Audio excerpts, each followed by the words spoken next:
Enlightenment. The word is rarely used these days. It isn't mainstream, and your average person might associate it with times of old, such as the Age of Enlightenment, an intellectual and philosophical movement of the 18th century, or they might consider it something more spiritual and associate it with Buddhism, for example, where enlightenment is a core religious concept. It sounds complex, and it has a rich history behind it if you dig deep enough. However, in this video, I want to discuss what enlightenment might mean for us today and how it can be applied to modern mediums of storytelling. The Ozhagov dictionary gives a definition of enlightenment as an appearance of clarity in thoughts, consciousness, and feelings. It is also related to the concept of knowledge. Public enlightenment refers to the prevalence of education within the general public.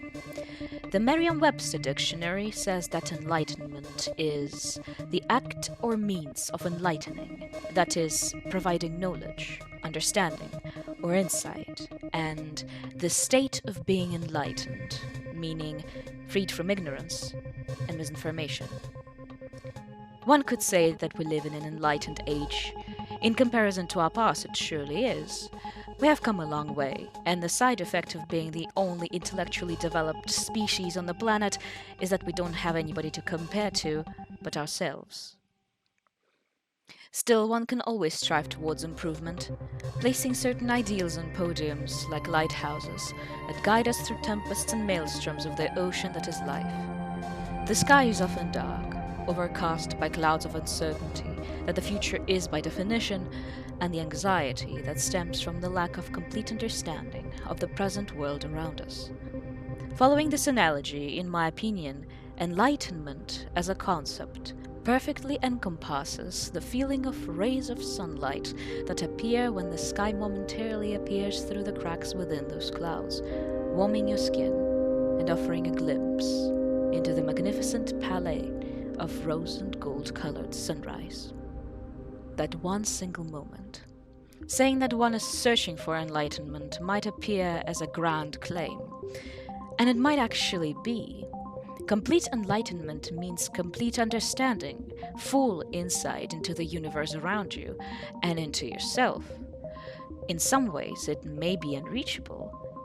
However, searching for enlightenment isn't at all ambitious, when by it you mean searching for those glimpses. And those glimpses can be everywhere. Nearly every single thing that you encounter in your daily life, especially works of art, can provide a glimpse of enlightenment, a new thought, a new perspective that you've never considered before. It can be very small. It can be an entire discovery.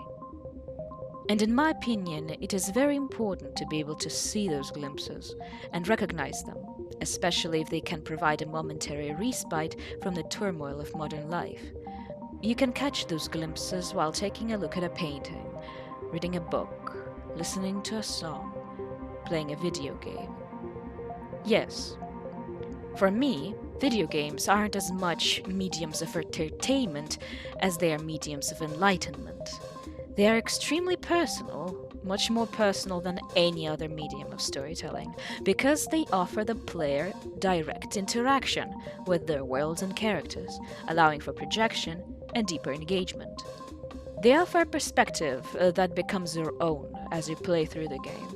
Coming back to my allegory, that is like having front row seats on a ship that is about to witness rays of sunrise through the storm clouds. Entertaining enlightenment. What could possibly sound more enticing, more fascinating? Is it any surprise that I'm obsessed with video games and the myriad of ways that they can provide these perspectives? I'm obsessed with masterpieces like Thief 2: The Metal Age, which explores the themes of fake mechanical life replacing natural life and the harm that comes from overzealous striving towards unachievable ideals, like Soma, which explores the themes of self, of identity, of artificial intelligence, like Amnesia: Machine for Pigs, which explores the terror that we feel before the future and the harm that we might cause each other because of it, like Returnal, Among the Sleep, The Darkest Dungeon, Yume Nikki, Omori, One Shot, Gree, and many, many, many others. If you're familiar with these titles, you may notice that nearly all of them are horror games. And if horror isn't their primary genre, they still have some important moments in their narratives which could be considered horror. I have a great appreciation for games that, as Dan Pinchbeck of the Chinese Room has put it, get under people's skin on quite a deep level and scare you after you've finished playing them. Enlightenment through fear sounds counterintuitive. However, it makes a lot of sense when you think about it. Fear is one of, if not the, most primal, most basic emotions, and yet it is infinitely complex. It can have so many layers and flavors. Fear is what you feel when you gaze towards the horizon and see only the dark clouds of the storm, of the unknown. Yet facing that fear is all worth it when amongst those clouds you see that very glimpse. When amidst the fear appears an insight, an understanding, a new perspective. We face the unknown every single day, brave and ready, and thanks to that we learn new things. Thus, I claim that horror is one of the greatest genres fit for exploring philosophical themes, encouraging intellectual development, and offering enlightenment. Horror makes you uncomfortable, and in discomfort, we evolve. I think the best example I could give here from the video game medium is Soma. From literature, it would be Lovecraft's Cthulhu mythos. Each of these deserve an essay of their own, but it is easiest to see what I mean if we momentarily dive into them. Soma, as I have mentioned already, explores the themes of self, of identity, and of artificial intelligence. Can a consciousness be copied, transferred into something else? How does it feel to be copied? To be a copy? Spoiler alert, I won't be revealing all of the game's plot, but I will be talking about the ending. If you want to experience the game without any prior knowledge, which I highly recommend you do, please skip to the timestamp shown on the screen. You wake up in an abandoned laboratory, located on the bottom of the Atlantic Ocean. As you explore its interiors, you meet robots, who think that they're human. You are guided by a person who turns out to be a brain scan of a scientist who used to work at this station, Pathos 2, whose fate is at first unknown, reactivated and uploaded onto what is effectively a hard drive. Would you consider her human? Things get even more interesting when you find out that you are a copy of a consciousness too, uploaded into a diving suit. Are you human? The Earth is dead. An asteroid impact has made it effectively sterile. The last humans who were scientists on the Pathos station are gone, subjected to a number of monstrous mutations caused by a composite material called the structure gel. It makes up the majority of your body too. You and your companion's goal is to reach a special apparatus, the Ark, which your consciousnesses would be uploaded to, and which would be launched into space as the last vestige of humanity. In the end, you do reach it. You upload yourselves onto it, but you stay behind while your duplicates move on. Have you escaped? What makes the ending more horrific is that the duplicate protagonist that ended up on the Ark has no idea what happened to his original self. From his perspective, he was teleported onto the Ark and successfully completed his mission. Zygarde has an amazing video about Soma, and it goes into much more detail than it could ever go into here. If you're interested, please go watch it. Isn't it fascinating how the storyline makes you think?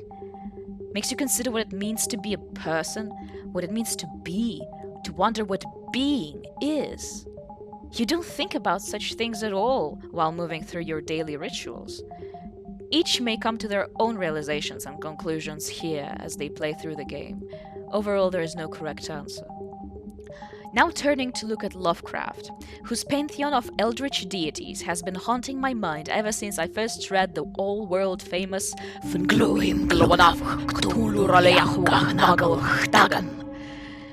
Here we're moving onwards from the genre of existential horror towards cosmic horror, another unique flavor that I'm very fond of.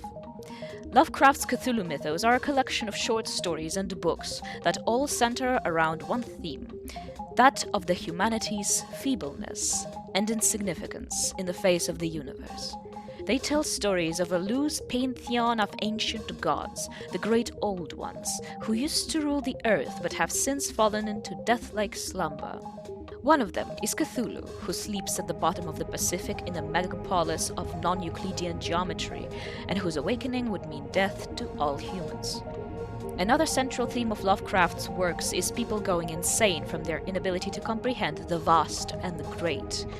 As Lovecraft himself spoke, "The most merciful thing in the world, I think, is the inability of the human mind to correlate all its contents." I've recently taken an interest in listening to a great show by the name of PBS Spacetime, which is a scientific channel dedicated to explaining the inner workings of reality. It's mostly physics and astrophysics, with a touch of astronomy. The material is challenging enough for videos to require several watch-throughs in order to fully comprehend the topic. And I must say, Lovecraft's ideas are very much modern and scientific. He spoke of an uncaring, indifferent universe. Physics mostly confirms this materialistic approach.